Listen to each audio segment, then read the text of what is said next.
Hello, good day, and welcome to another presentation from us at Budget Consultants Limited. Now, today's presentation will be around a project which I have been integral in terms of the design to the construction related setup and the whole planning that's going on. Originally, this project was a project that was to be financed by the bank based on some specification provided by the customer. But now the customer is planning to use the NHT as well as some funding that they have, so the conditions have changed. So I'm going to look at some possibilities based on what I have outlined to the person and then check and see whether or not it all will work out based on the info. Now, as an introduction, this is the front of the proposed dwelling. This is going to be the left side. That's going to be the right side. That's the back of the property. And internally, that's a view from the living, kitchen, dining area. There are other internal views, such as this, which is looking from the kitchen into the living and the dining area. I have specifically asked for there to be limited furniture on this kind of presentation, but I usually don't like diversions, and I like to be specific to how a building is usually delivered, presented to a person, a turnkey finish kind of setup. So that's another internal, and I think that's the last one I have. Now, originally, this calculation was done to consider the whole dwelling. This is the 2 rooms, well, it's the 3 rooms and the 2 bathrooms that are presented in the floor plan here. Kitchen, living, dining. Now, the area of this dwelling is highlighted here, which is 134.01 square meters. Now, if I was to do a calculation with that, it would basically say I would multiply 134 times, I think 134.01 times 10.76. Now, that is, the on the board calculator, it's saying 1441.9476. That's what is presented. Now, for the true sense of accountability, if you want, you can go on the internet and say square meter to square feet calculation, and I can put the same reference here, 13.01, and as you would see, you'd get a similar figure. There's a little bit difference in terms of the ending, but it is pretty much similar. 1442 is pretty much what's given. So there's a different extension. There's 10.76 has some additional extensions. I'm just not using all of them. So I'm stopping at 2 decimal places. So yeah, 1442, roughly 1441, 1 square meter, pretty much is not a big deal for me to be fighting around with. So what I would have on this Excel that I have here is a basic setup. Let me remove the header here for no confusion. So that's not an extension. So the original area of the 1441 that I did the calculation with here is presented in this yellow fill setup in this, in this D column. And what I have done is I've done some calculation above, but I'm going to retract them because I want to show the other stuff. So this is the overall area. This is the net area.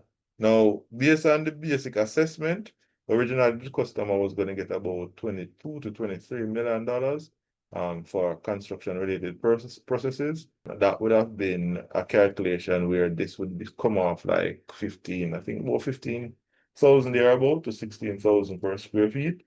Now, one of the things I often say to people, cost related to construction, when it is given in the square feet reference, most time it is just an assumption, it is not set in stone, and it is not a perfect display of cost.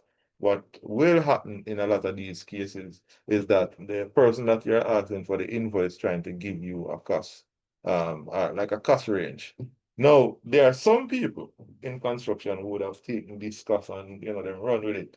Usually it works for a while, and then many times they find that they want to change it whenever they find that it is not working in their favor. But I usually just advise customers that there's no set cost per square feet because there's no continuous detail for every house to be the same. Everybody has different tastes, everybody's design is different. This is a 3-bedroom that is actually set on 1 floor. There are other people that would have a 3-bedroom that might be on 2 floor, and different setups could be here. It could have more bathrooms, could have a bigger kitchen, bigger laundry, all these kind of different variables. So don't think the rate is ever going to be set in stone if you are trying to execute these things, because many times you will end up being disappointed. If people who execute construction have been disappointed by that approach, just imagine you as a customer.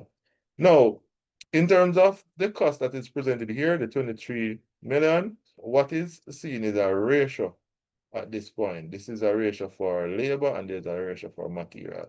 Now, this ratio might be referred to be different numbers presented by different people. Some people might say it's about 66 for the material, 33 for the labor. Sorry, I'm putting 43 there. So I think I got this wrong. This is 33 and this should be 67. Both measure both calculations should add up to 100%. So it's gonna be a situation that one basically leaves a balance for the other. So if it is that the labor is seen as a certain cost, then the material can only be the balance. So in this case, we can use the 3367 if we want, but I'm just saying again, this is also another rough reference. It can change. Now, what has happened originally with this, the entire building would have been funded by the bank. I think the person's having some difficulties. So they are going to expect to get some funding from NHT. Now, in approaching the NHT, they got a budget reference, which is about $13.5 million. So in this case, what's going to happen, whether customers like it or not, is that whoever is financing gets to make the rules. And the rule in this case is that the building area has to match pretty much what the funding is going to be. So what I did in a second consultation with the customer is that I highlighted an area that I said we could target and then do some checks and balances to see whether or not it would work out. Now, to do that, all these areas that you see marked up in red have been excluded to include the entry port. So all of these additional references that you saw me have up here are the areas that have been excluded. So I can show them again, just to be on the clear side. So it's the entry, the closet, the bedroom, at the back, the bathroom, the passage, and the laundry. So for proper accountability and references, let me find back the sketch, just so that way nobody is not lost as to what I'm taking off. So using the marker, this is the entry that has been removed. The closet is right here, that has been removed. The bathroom is right here, that has been removed, and the bedroom is in this section. That's the back bedroom. The little passage that I make in reference to is that, and the other part, which is the lounge, is that. So all of these areas have to be excluded for the experiment to take place. So that's what I am going to do by using this calculator setup now. So I would have, gone ahead and taken the length by width of the area. If you're a person in construction and you want to cross-reference that, no problem. I'm just going to show this sketch, but I'm not going to waste the time to go through the basics. So, these are all the same spaces. You can take a screen picture.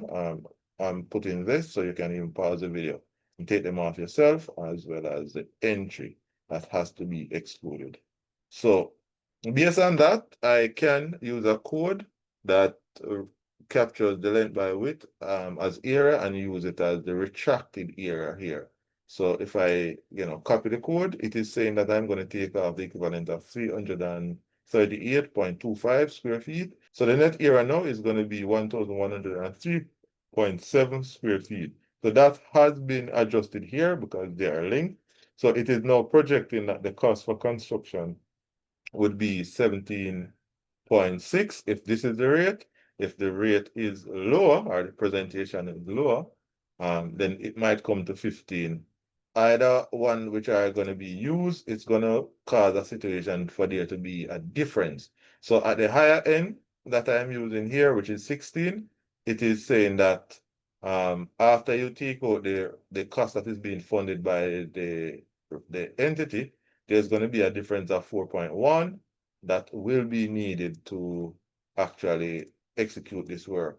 So what I am going to do now, I'm seeing some headers which are coming from other segments or other presentation that should be. So what I'm going to do now is I am going to try two things. One is that I am going to try to use a reduced rate. I'm not going to go exactly at 14, so I'm going to use it at 15 as my reference. So that is indirectly saying that the labor based on this cost pattern should be a maximum of 5.4. I think I don't want to use that, so I'm going to use this at about 40, 60 as my reference. All right, so that's pushing the labor to 6.6 million and the material to 9.9 million. Now, what I have in this setup is a set of calculations that are on like a manual, but because I don't want to make this presentation too long, I'm going to say labor and material costs, which are going to be combined. One of the reasons why I'm doing this is this. Oftentimes when I do this calculation, there's always people popping up with statements as if they know. So I am going to do somewhat of a combined setup. And that way, if a person have an opinion, you are going to be open to actually challenge the positions I take and confirm that maybe I don't know what I'm doing and everybody know. So this is going to be a statement pretty much that goes for customers as well as people who are studying construction or executing construction. Because when you go on the internet, everybody has their statements about construction related costs. But whenever you ask persons to demonstrate, usually you have an issue. So I am going to use this as my reference and ensure that I can execute the way that I want. Now, for clarity, I'm just going to do an introduction to all of the different parts of the drawing that is presented in this presentation. And then after this video, I will do an additional video going through the different elements. Now, one of the things that I forgot to mention is that the costing that I'm going to be using is going to be based on this manual that is presented here, which is highlighting some data that I would put on the app, which is the app that we have in the Play Store, which is ProjectWise. So if you want this manual that I'm showing now, you can go on ProjectWise and get it down, which is gonna help us to do our calculations. So here is the drawing that I presented. These are the drawing titles. So I'm just going to explain. This is basically the existing site. It is highlighting the fact that there's no building on the premises at present. This is the proposed site. This is outlining where the building will be, the offsets to the building, and the different plumbing related facilities which are going to be relevant, basic fixtures in the house and how they align with the property. There's also the reference to a retaining wall that's on this side. It's titled retaining wall type 4, but I am not going to be doing my calculation on that because that's a neighbor to neighbor kind of matter, and I don't want to carry it to confuse my process. There are other things highlighted here, such as the driveway and like stormwater soakaway pit, as presented here. That is falling under proposed site plan. Now, apart from that, we have the floor plan, which is highlighting bedroom, a little master, bathrooms with closets and etc., kitchen location, laundry location, dining, living, and where the entry port would be. So these are the parts that I said earlier that I'm excluding. So I'm just showing it just for record. Now, after the floor plan, we have over here what is referred to as the electrical and drainage plan. Now, this can be a combined plan and it can also be a separated plan. It is not set in stone how this is presented. In many cases, I would ask people to refer them to be separated to ensure that there's enough clarity, because when it's like this, you don't get to see things like water lines and etc. You only get drainage points and electrical points. What is highlighted also on the draft is a drainage legend and an electrical legend. I think the electrical legend, I saw it somewhere over here. So let me take a look. Yep, the electrical legend is here. Now, separate and apart from that, thing that I skipped over was window and door schedules, things that has to be on drawings for the calculation process to be easy as well as clear. On the next page, we have elevations, which are straight on views, which is like you're standing in front of the house. That's saying the front elevation, you're standing to the left, that's the left side. There's a right side and there's a rear elevation. That's, you looking at the building directly. Now, apart from that, you have cross sections, which are almost like you taking a knife and slicing through the middle of the building, or at particular aspects of the building and looking on the inside.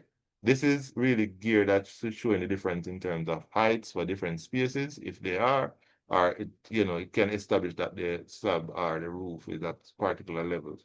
So this is the cross section 1. And there's another cross section here that's going through the bathroom, closet, living, and etc. And it also highlights, door and window locations. Separate from that, which is going to be a part of this calculation, is going to be the foundation plan, which is seen right here. The foundation plan outline where the foundation trenches are in cases where you have things like column foot. They are highlighted. And in some cases, they are a little bit more detailed than this, but this is what I have, so this is what I'm using. Apart from the foundation plan, you are going to have structural details. This is the setup of how the foundation should look. It's highlighting the kind of steelwork that should be used and how they are supposed to look when they are presented. You have structural references to like the column and the column footing also is a part of that. This is also going to be a very essential thing because these locations under the column, they are specific to a particular size and the column specifies the size. One of the reasons why I'm pointing these out, oftentimes customers say the contractor said this must be done and that is the size. No, that's not really how a construction project is done. When you're doing a construction project, the project is guided by the drawing. If the drawing is specifying something, that is what the person should follow. It is not the contractor that makes the rule, it is actually what the drawing is saying that has been approved that can be used as a confirmed method of execution to reach the success that you're looking to. So apart from the columns, you have stiffener, you have the tie walls, how they should be done. These are 3 different types of stiffener. This is the T, this is the I, and this is the L. Very common and very typical. On the next page, we have the reinforced slab plan. This is outlining what kind of bars are supposed to be in the slab to include main and distribution as well as over support bars. The M reference is stating mild steel. In some cases, people might be using high tension. Again, it is the drawing that specifies this. It's not the contractor that's come and say, hey, I use high tension steel because this is what I think. There is a process and the process has to be followed to ensure that when we do calculation, it lines up with the outcome that is supposed to be administered on site. If the drawing is saying one thing and the people on the ground are executing something else, then there cannot be any consistency with our cost and the cost that you're getting in the field because obviously we are both using 2 different scenarios. So the aim of the drawing is to guide the process and allow for there to be due diligence that can be done from other professionals. If it is that the contractor is going to be the person that makes and break the rules, then you are going to have an issue in other departments. Now, this is not to say that contractors don't have a say, but the reality of it is this. If you are working on a budget, there has to be rules. And if these rules are not going to be followed, there cannot be any consistency with the outcomes in terms of the financial aspect. But this is pretty much the introduction to the drawing. What I am going to do in the next video is that I am going to use the template to pick off items, and I'm going to start off at item 1, which is the preliminary setup of the site to make the place operational. So that is pretty much where I am going to leave it for this video, and look out for the additional videos that deal with this particular setup. Just going to run back through the pictures as well as I am going to represent again what the budgets are, the budget reference 13.5, and the possible outcome based on what is seen here. But pretty much that's where I'm leaving it for today. Hope you all have a great day. Take care.